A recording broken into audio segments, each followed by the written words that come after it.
చిన్న అడుగు వేస్తూ ముందుకు పోతూ 2004లో ఆనాడు మళ్ళీ ఇంద్రమ్మ రాజ్యం వచ్చి రాజశేఖర రెడ్డి గారు ముఖ్యమంత్రి అయిన తర్వాత ఈ సంఘాలకు గ్రామ సమైక్యనే కానీ,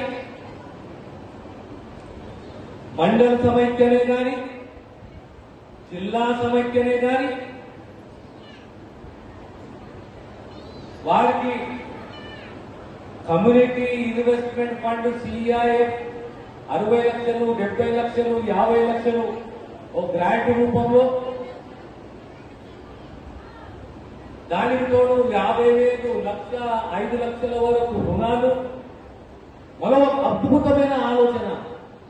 ఏ ఆలోచన అంటే, అరే మహిళల గుణమే పొదుపాయ, మహిళల గుణమే కాపాయ. మహిళ అంటే ఇంటి శక్తి ఆయన.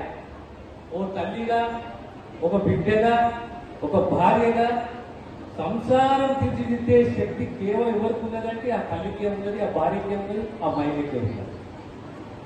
అందులో పొదుపు, రూపాయి ఇస్తే ఆటల పొదుపు చేసుకుంటుంది. సంసారం ఆ దిశగా ఆ రకంగా నడిపిస్తుంది. కనుక ఈ పొదుపు సంఘాలకు బ్యాంకుకి వెళ్ళి లోన్ తీసుకుంటే ఇంట్రెస్ట్ మొత్తం వాళ్ళే కడుతున్నారు. వాళ్ళు ఇంట్రెస్ట్ కట్టకుండా ప్రభుత్వం కూడా కొద్దిగా బాధ్యత తీసుకోవాలి. సకాలంలో చెల్లిస్తే ఆ బ్యాంకులకు, ఆ సంఘాలకు బాగా సర్కారు వడ్డీ చెల్లించాలి, చాలా ఆ సంఘం చెల్లిస్తుందని చెప్పి అద్భుతమైన ఆలోచన తీసుకొచ్చి దాని ఆచరణలో తీసుకొచ్చిన చరిత్ర ఎవరిది అంటే వైఎస్ రాజశేఖర రెడ్డి గారి.